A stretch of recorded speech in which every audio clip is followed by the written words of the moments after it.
भगवान के वचन सुनकर नारद मुनि बोले कि उस व्रत को करने का फल क्या है, क्या विधान है, यह व्रत किसने किया और किस दिन इस व्रत को करना चाहिए, विस्तार से कहिए। तब भगवान बोले, दुख शोक आदि को दूर करने वाला, धन धान्य को बढ़ाने वाला,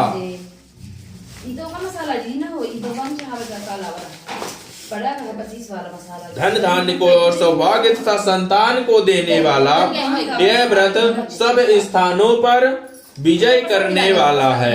यानी हर एक जगह पर इसका जो है तो ध्यान पूजन पाठ कर सकते हैं और हर एक जगह पर ये उपलब्धि यानी विजय प्राप्त कराने वाला है।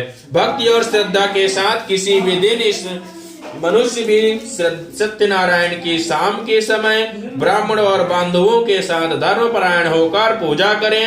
भक्ति भाव से नैवेद्य केले का फल, घी, दूध और गेहूं का चूर्ण सवाया लेवे।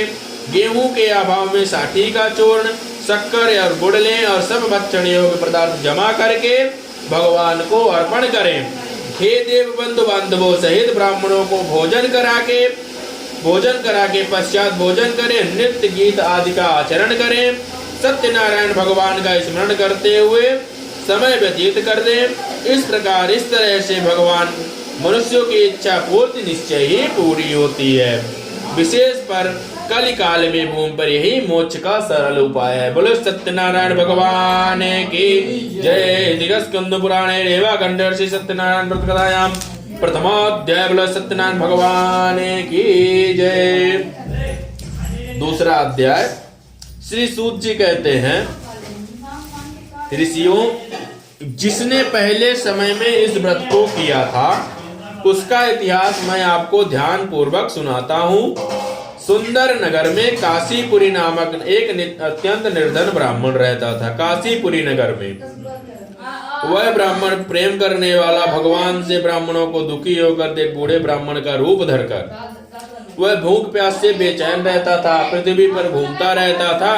ब्राह्मणों से प्रेम करने वाले भगवान ने ब्राह्मण का रूप बनाकर उस बूढ़े ब्राह्मण का स्वरूप धारण करके उसके पास आकर विनम्र पूर्वक पूछे, हे विप्र, नित्य दुखी हुआ पृथ्वी पर क्यों घूमते हो? हे श्रेष्ठ ब्राह्मण, यह सब मुझसे कहो, मैं सुनना चाहता हूँ। तब ब्राह्मण बोले, मैं निर्धर ब्राह्मण हूँ, भिक्षा के लिए पृथ्वी पर घूमा करता हूँ। हे भगवान, यदि आप कोई इसका उपाय जानते हो तो कृपा कर मुझसे बतलाइए। तब वृद्ध ब्राह्मण बोले कि सत्यनारायण भगवान मनोवांछित फल प्रदान करने वाले हैं, इसलिए हे ब्राह्मण पूजन कर, जिसके करने से मनुष्य सब दुखों से मुक्त हो जाता है, उस व्रत को करके सारा विधान तुम्हें बतलाता हूँ।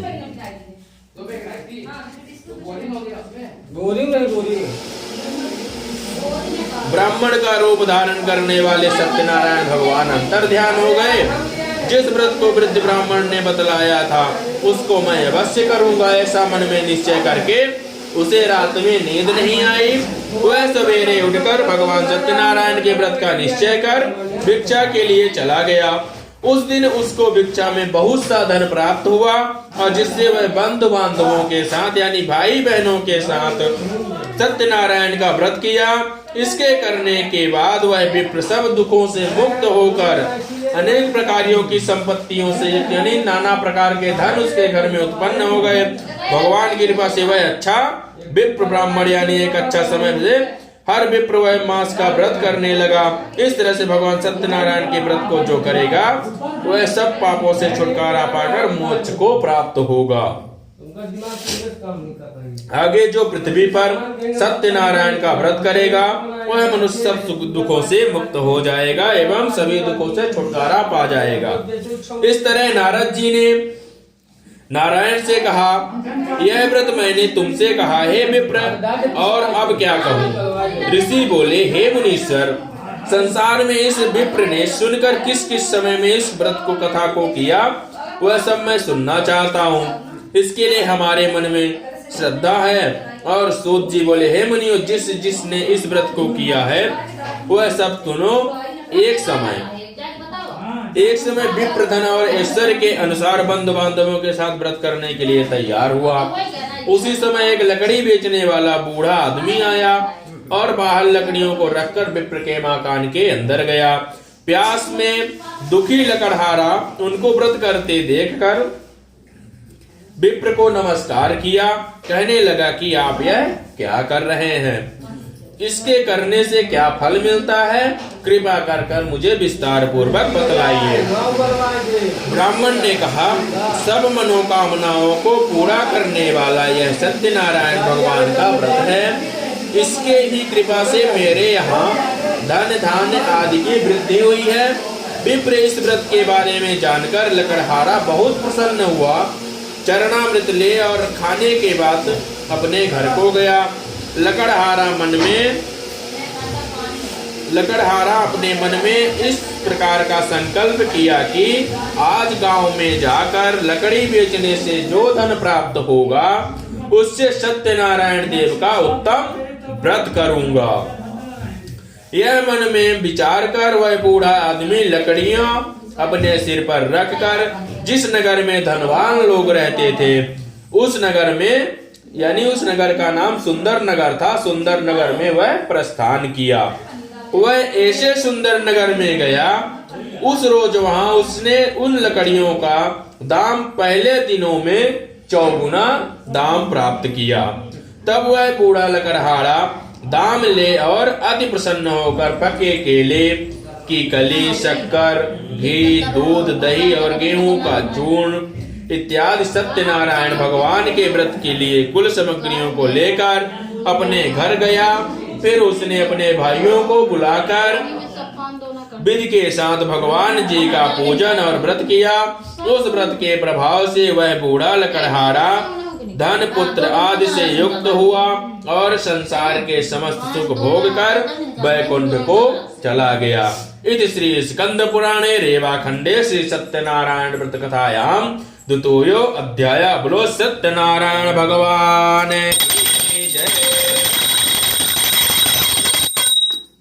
अक्षत पुष्प ले लीजिए।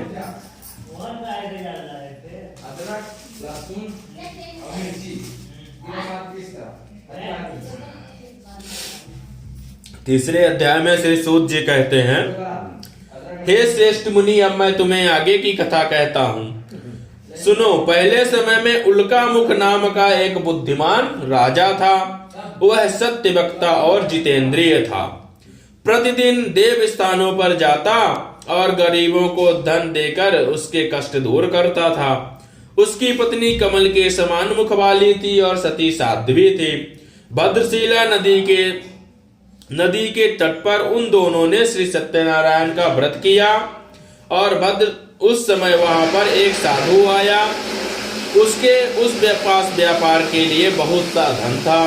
वह नाव को किनारे पर ठहरा कर राजा के पास गया और राजा को व्रत करते देखकर वह विनम्र पूर्वक के साथ पूछने लगा, हे राजन, भक्ति युक्त चित्त से यह आप किसकी आराधना कर रहे हैं, यह क्या कर रहे हैं? मेरी सुनने की इच्छा है, सो आप मुझे बतलाइए।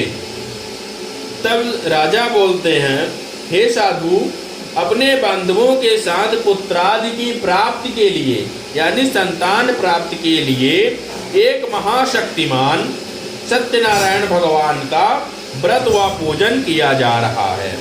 राजा के वचन सुनकर साधु आदर से बोले, हे राजन, मुझसे इन सब का विधान कहो, मैं भी आपके कथानुसार इस व्रत को करूंगा। मेरे भी कोई संतान नहीं है, इससे निश्चय ही जरूर होगी। राजा के सब विधान सुनकर वह व्यापार में निवृत्त हो आनंद पूर्वक अपने साथ आनंद के साथ घर गया। साधु ने अपनी स्त्री से संतान देने वाले उस व्रत को समयानुसार समाचार सुनाया। कहा कि जब मेरे संतान होगी तब मैं इस व्रत को करूंगा। साधु ने ऐसे वचन अपनी स्त्री लीलावती से कहा। एक दिन उसके स्त्री लीलावती पति के साथ आनंदचित होकर सांसारिक धर्म से प्रवृत्ति होकर सत्यनारायण भगवान की कृपा से गर्भवती हो गई। तथा 10वें महीने में उसके घर एक सुंदर कन्या का जन्म हुआ। वह कन्या चंद्रमा की कला जैसे शुक्ल पक्ष का चंद्रमा प्रतिदिन बढ़ता है, उसी तरह वह कलावती कन्या भी बढ़ने लगी, इसलिए उसका नाम कलावती रखा गया।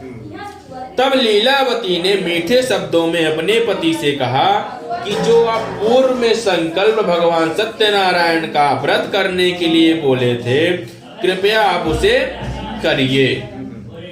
तो उसे आप कब करेंगे? तब साधु बोला, हे प्रिय, इसके विवाह के पश्चात करूंगा। इस प्रकार अपनी पत्नी को आश्वासन देकर वह नगर को चला गया।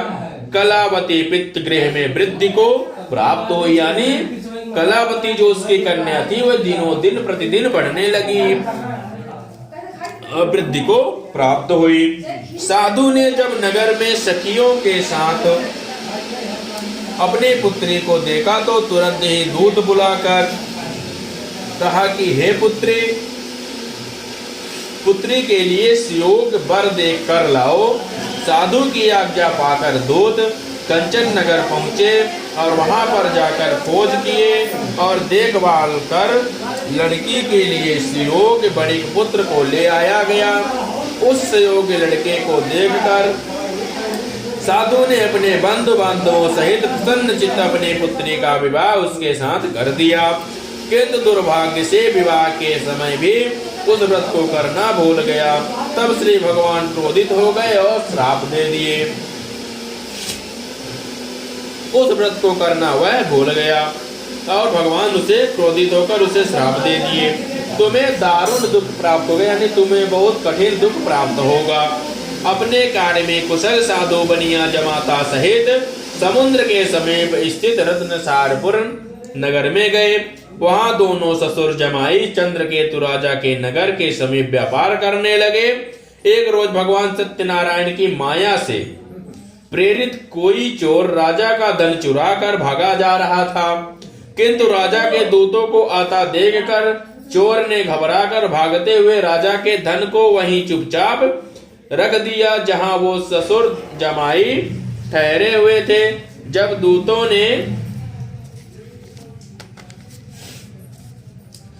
दूतों ने उन साधु वैश्य के पास जाकर राजा के धन को रखा देखा तो दोनों को बांध कर ले गए और प्रसन्नता पूर्वक दौड़ते हुए राजा के समीप जाकर बोले, ये दो चोर हम पकड़ लाए हैं, देखकर आज्ञा दे। तथा राजा की आज्ञा से उनको कठिन कारावास में डाल दिया गया और उनका धन भी छीन लिया गया। सत्यनारायण भगवान के श्राप द्वारा उनकी पत्नी भी घर पर बहुत दुखी हो गई और घर पर जो धन रखा हुआ था चोर चुरा कर ले गए। शारीरिक व मानसिक पीड़ा तथा भूख प्यास से अति दुखित हो अन्न की चिंता में कलावती एक ब्राह्मण के घर गई। वह उसने सत्यनारायण भगवान का व्रत होते देखा, फिर कथा सुनी, प्रसाद ग्रहण कर रात को घर आई। माता ने कलावती से कहा, हे पुत्री, अब तक कहाँ रहे, तेरे मन में क्या है? कलावती कन्या बोली, हे माता, मैं एक ब्राह्मण के घर में श्री सत्यनारायण भगवान के पूजन की तैयारी करने लगी। लीलावती ने परिवार और बांधवों सहित श्री सत्यनारायण भगवान का पूजन किया और वर मांगा, हे भगवान, मेरे पति और दामाद शीघ्र आ जाएं। थोड़ा इसमें घी डलवा दीजिए। हाँ,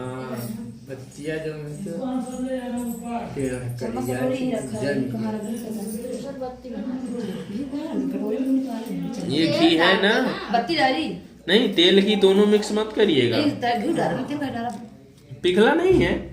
पिघला के डालिए भाभी जी, ज्यादा सही रहेगा।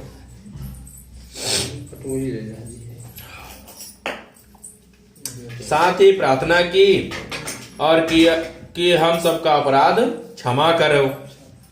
सत्यनारायण भगवान इस व्रत से संतुष्ट हो गए और राजा चंद्रकेतु को स्वप्न में दर्शन देकर कहा, हे राजन, दोनों वैश्यों को प्रातः ही छोड़ दो, उनका सब धन जो तुमने ग्रहण किया है वह भी दे दो। नहीं तो मैं तेरा धन राज्य पुत्रादि नष्ट कर दूंगा। राजा ने ऐसे वचन कहकर भगवान अंतर ध्यान हो गए। प्रातः काल राजा चंद्रकेतु ने सभा में अपना स्वप्न सुनाया। फिर दोनों बड़े पुत्रों को कैद से मुक्त कर सभा में बुलाया गया। दोनों ने आते ही राजा को नमस्कार किया, मीठे वचनों से बोला, हे महानुभावो, भभी बस ऐसा कठिन दुख प्राप्त हुआ है, अब तुम्हें कोई भय नहीं है। ऐसा कहकर राजा ने उनको नए नए वस्त्र भूषण पहनाए और उनका जितना धन लिया था उससे दुगना धन देकर उनको विदा किया। दोनों वैश्य अपने घर को चल दिए। श्री स्कंद पुराणे रेवा खंडे से सत्यनारायण व्रत कथायाम तृतीय अध्याय। बोलो सत्यनारायण भगवान की। अच्छा पुष्प ले लीजिए।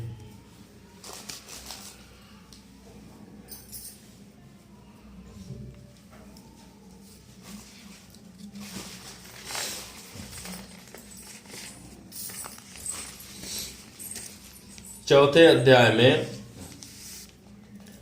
सूत जी बोले, वैश्य ने मंगलाचरण करके यात्रा आरंभ की और अपने नगर की ओर चल पड़ा। उनके थोड़ी दूर निकलने पर डांडी वेशधारी सत्यनारायण ने उनसे पूछा, हे साधु, तुम्हारी नाव में क्या है? अभिमानी बड़ी हंसता हुआ बोला, हे डांडी, आप क्यों पूछते हो? क्या धन लेने की इच्छा है क्या? मेरी नाव में तो बेल के पत्ते भरे हुए हैं।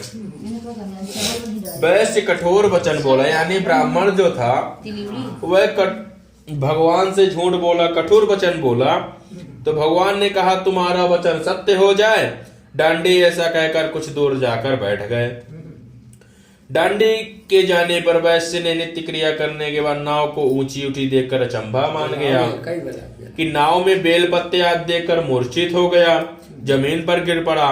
फिर मूर्छा खुलने पर अत्यंत शोक प्रकट करने लगा। जब उसका दामाद बोला कि आप शोक न करें, यह डांडी श्राप दे दिए हैं, अतः उनकी शरण में चलना चाहिए, तभी हमारी मनोकामना पूरी होगी। दामाद के वचन सुन वह डांडी के पास पहुंचे, अत्यंत भक्तिभाव से नमस्कार किया और बोले, आपसे अत्यंत वचन कहेंगे, क्षमा करें। ऐसा मैं आपसे महान शोकातुर होकर रोने लगा।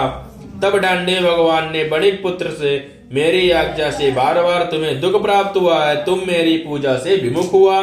साधु बोले, हे भगवान, आपकी माया से ब्रह्मा आदि भी आपके रूप को नहीं जानते, मैं अज्ञानी आपको कैसे जान सकता हूँ? आप प्रसन्न होइए और सामर्थ्य के अनुसार मैं आपकी पूजा करूंगा, मेरी रक्षा करें। मैं और पहले आपकी नौका में धन भर दो। उसके भक्ति युक्त वचन सुनकर भगवान प्रसन्न हो गए।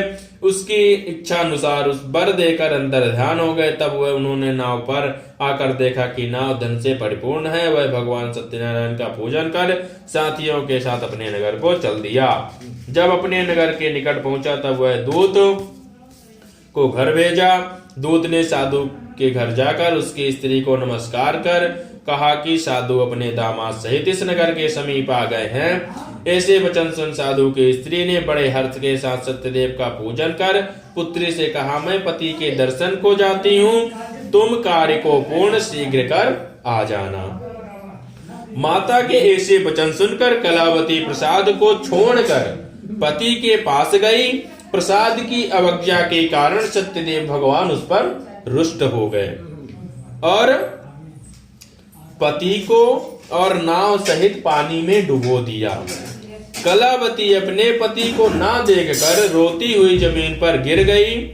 इस तरह नौका को डूबा हुआ तथा कन्या को रोता हुआ देखकर साधु को दुखित हो बोला, हे प्रभु, मुझसे या मेरे परिवार में जो कोई भूल हुई हो उसे क्षमा करें। साधु